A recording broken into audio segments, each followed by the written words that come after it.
All right, Patriots fans, we have a lot to unpack this week as we head into one of the most anticipated matchups of the season.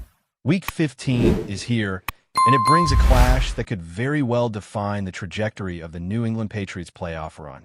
This Sunday, the Patriots will face off against the Buffalo Bills in a game that is crucial not only for divisional pride, but also for the positioning in the AFC playoff picture. While some may favor the Bills to come out on top, there is every reason to believe that the Patriots have the talent and strategy to hold their ground at home. The stakes are clear. A win could secure the number one spot in the AFC East, providing a significant advantage for the postseason. With the current records on the board, the Patriots are eyeing that top seed, and a victory against Buffalo would reinforce their dominance while sending a clear message to the rest of the league. The strategy leading into this matchup is key, and there are areas the team must address if they hope to come out on top.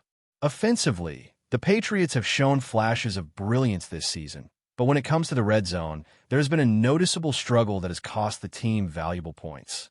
This was particularly evident during the game against the Cincinnati Bengals, where the team failed to convert from inside the 1-yard line on multiple occasions. 7 times they approached the goal line, and yet the team could not find a way to score a touchdown. These moments are critical, as red zone efficiency is often what separates playoff teams from the rest. Currently, the Patriots' scoring percentage on touchdowns in the red zone sits at a disappointing 33.3% over the last 3 games, placing them near the bottom of the league in this category. This is a sharp decline from their overall red zone performance, and it highlights a key area of concern that needs immediate attention. The issue is not a lack of talent. The offense has the skill to move the ball effectively and create opportunities. Quarterback Drake May, for instance, has been performing admirably, averaging close to 280 passing yards per game. However, once the team approaches the 5 to 10-yard range on 1st and goal, the execution falters. Plays that would normally be routine are failing to produce results, and it seems the team forgets how to finish drives when it matters most. One example that stands out is a 4th and 1 situation at the 1-yard line where the Patriots lined up in a shotgun formation. A delayed handoff was attempted, only to be stopped immediately, resulting in a turnover on downs. These are the moments that define a game, and finding solutions here could dramatically improve the Patriots' offensive output. There are several approaches that could remedy the red zone struggles. Drake May could benefit from mastering the quarterback sneak, a technique made famous by Tom Brady during his tenure with the Patriots. Brady's ability to execute a QB sneak efficiently often turned what appear to be difficult situations into sure touchdowns.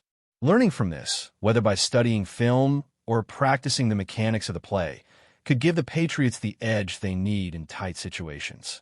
It is a relatively simple adjustment, yet it could yield significant results. Beyond the QB sneak, the team has other options to consider, including creative plays that utilize players like Rondre Stevenson and Trayvon Henderson in short yardage situations. The offensive strategy can also incorporate bootlegs or dives, taking advantage of defensive weaknesses and ensuring that every play in the red zone is purposeful and precise. Receivers also play a crucial role in red zone efficiency, executing blocks effectively, providing extra effort in tight coverage, and maintaining focus on precise routes can all contribute to turning red zone opportunities into touchdowns. With a weak Buffalo Bills red zone defense, ranking 20th in the league in scoring efficiency, the Patriots have an opening to capitalize on. Utilizing their roster strategically in these situations, whether through power runs or cleverly designed plays, could result in a significant boost to their scoring output. Coaches and players alike have acknowledged these struggles, emphasizing the importance of execution and finishing in the end zone. The talent is there. It is now a matter of applying it consistently in critical situations. Turning to the defensive side, the Patriots face a contrasting challenge. While the offense grapples with efficiency in scoring opportunities, the defense must contend with an even more pressing issue: red zone defense. Statistically, the Patriots rank last in the league in red zone defense, allowing opponents to score at a rate of 73% once inside the 20-yard line. This is perplexing, considering the overall strength of the Patriots' defense. Yards per game allowed are impressively low, ranking 7th in the league, and both rushing and passing defense stats are among the best in the NFL. Yet when it comes to defending short fields, particularly in the red zone, the team struggles inexplicably. Understanding why this occurs is essential to improving overall performance. Analyzing game film, it appears that the Patriots often rely heavily on nickel formations and zone coverage when teams enter the red zone, which may not be the most effective approach. A shift to man coverage could potentially solve many of these issues. Cornerbacks like Christian Gonzalez have demonstrated the ability to lock down receivers in one-on-one situations, and combining this with a strong defensive line, including the return of key players such as Milton Williams, could neutralize opponents' scoring attempts. While there may be concerns about covering specific players like Carlton Davis, the overall defensive talent allows for aggressive man coverage without compromising run defense significantly. Employing this strategy consistently could turn red zone weaknesses into a manageable aspect of the game, allowing the Patriots to maintain their overall defensive dominance while closing the gap in high-pressure situations. The Patriots' red zone struggles, both offensively and defensively, are certainly a point of focus heading into this crucial matchup against the Bills. The coaching staff has the experience and insight necessary to implement adjustments, and the players have shown the capability to execute under pressure. As the team prepares for this pivotal Sunday game, the emphasis will undoubtedly be on refining these aspects of play, maximizing the strengths of the roster, and ensuring that opportunities are converted into tangible results on the scoreboard. With every yard and every point carrying significant weight in the race for the AFC East, the ability to perform effectively in the red zone may very well determine not just the outcome of this game, but the momentum the Patriots carry into the postseason. Every detail, from play design to execution, will be under scrutiny, and the Patriots have the tools to overcome these challenges if they focus and adapt. Heading into the second half of our deep dive on the New England Patriots, the focus turns entirely to the defensive side of the ball, where the story is just as compelling as the struggles on offense, but in a much more puzzling way. While the Patriots boast one of the top defenses in the league in terms of yards allowed and overall efficiency, the red zone tells a very different tale. Teams entering the Patriots' red zone have an incredibly high chance of scoring, and this has been a recurring theme throughout the season. The disparity between the overall defensive performance and red zone vulnerability is striking. On the surface, the Patriots are suffocating opponents between the 20-yard line and midfield. They excel at third down conversions, limiting big plays, and keeping yardage gains under control. Rushing defense is elite, passing yards allowed are low, and points per game are among the best in the league. But once the field shortens and opponents approach the goal line, the defense seems to struggle with execution, assignments, and sometimes even alignment. The result is a glaring weakness that any well-prepared team can exploit. The issue does not stem from a lack of talent.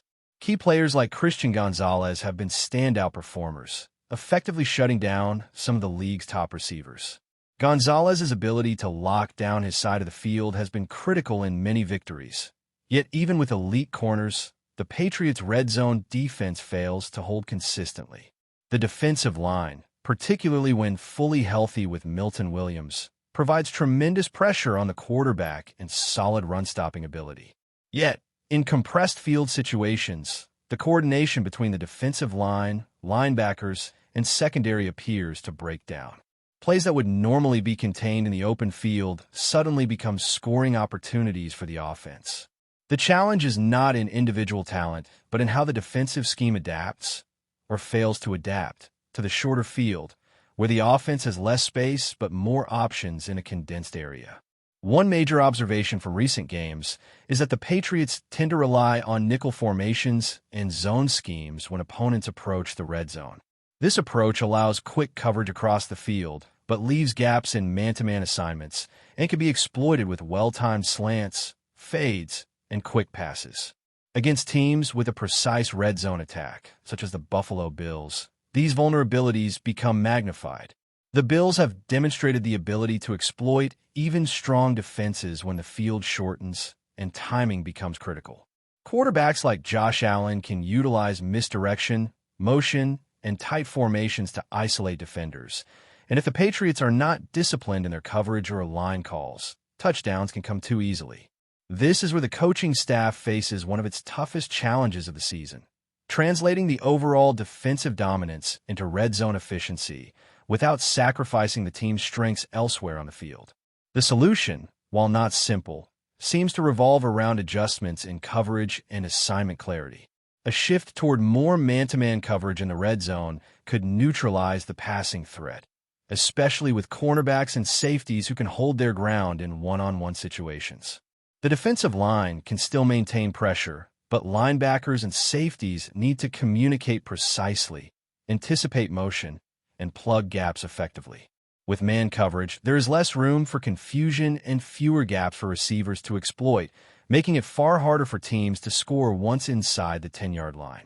Additionally, leveraging versatile players such as Q's Tonga and Marcus Jones in red zone packages can add flexibility and unpredictability, further complicating offensive reads.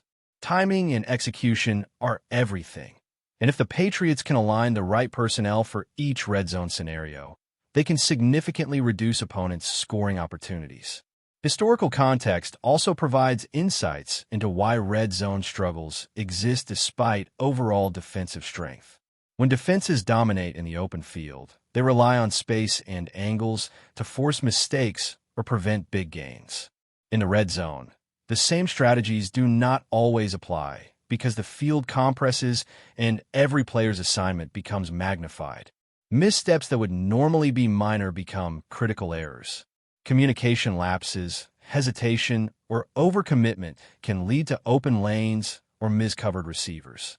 The Patriots, despite being fundamentally sound and disciplined in most areas, have shown tendencies to bend under these compressed circumstances, which explains the statistical anomaly of having a top-tier overall defense paired with the league's worst red zone defense. Coaches can address this with practice scenarios, alignment drills, and situational repetitions, but execution on game day remains paramount. Another layer to consider is the mental aspect of red zone defense. When a team struggles repeatedly in short field situations, it can create a feedback loop where defenders anticipate failure or overthink assignments. Confidence is key, and players must approach each red zone scenario with the same intensity and focus as they do when defending a standard play on third down. Leadership on the field, particularly from experienced players in the secondary and linebacker core, can help maintain discipline and ensure the team does not succumb to these pressures. In games against strong offensive units, such as Buffalo or Cincinnati, maintaining composure in these high-pressure moments is as important as physical execution. Coaching staff and veteran players must reinforce mental toughness alongside technical adjustments. Looking at the upcoming matchup, the Patriots face an offense capable of exploiting these very weaknesses. The Bills are efficient at running targeted red zone plays and isolating matchups favorable to their strengths. Quarterback Josh Allen has shown both mobility and accuracy in these situations, making the Patriots' red zone defense a true test of adaptability and resilience. The coaching staff must prepare multiple looks and strategies to counter both pass and run threats. This may involve disguise coverages, linebacker stunts, and defensive line shifts that force the quarterback to hold the ball longer or adjust his reads. Timing, positioning, and anticipation will be crucial in limiting scoring chances and forcing field goal attempts instead of touchdowns. Before we continue, don't forget to subscribe to Patriots Hub and give this video a like. Your support helps us keep delivering the latest updates on our New England Patriots. And don't be shy. Share your thoughts on the news in the comments below. A quiet murmur has swelled into a full-blown buzz around the league as whispers out of Foxborough suggest that Shedeur Sanders may have made a stunning decision, reportedly accepting an irresistible proposal from the New England Patriots. Nothing is confirmed, no official statement has been released, and yet the corridors of NFL insiders are vibrating with the same tantalizing rumor. The Patriots might have taken a bold leap toward rebuilding their identity around one of the most talked about young quarterbacks in the country. Sources close to the situation hint that the pitch from New England went far beyond financial numbers. The allure appears to lie in a long-term vision presented directly to Sanders, one that frames him not merely as a future starter, but as the central piece of a new era. The promise of autonomy at the line, the opportunity to shape a modernized offense, and the chance to step into a legacy-rich franchise hungry to redefine its direction seem to have played a major role in the alleged decision. Inside the Patriots facility, the mood has reportedly shifted. Staff members are keeping their lips sealed, but a sense of cautious excitement has crept into conversations. Analysts note that Sanders' style, poised, calculated, and unfazed in pressure moments, could mesh with New England's push for a more explosive, flexible system. The idea of pairing his precision with a team eager to evolve its identity has only fueled the speculation. Meanwhile, those close to Sanders say the appeal might stem from more than football. The symbolic weight of stepping into one of the league's most scrutinized markets, embracing the challenge, and carrying the responsibility that comes with the Patriots brand may have spoken directly to his competitive nature. Some insiders even whisper that the personal pitch he received was crafted to resonate with his confidence, vision, and desire to command an offense built around his strengths. For now, everything remains in the realm of rumor, just a rising hum echoing through team facilities, media circles, and fan forums. But if the whispers prove true, the NFL landscape could be bracing for one of the most intriguing quarterback team pairings in recent memory.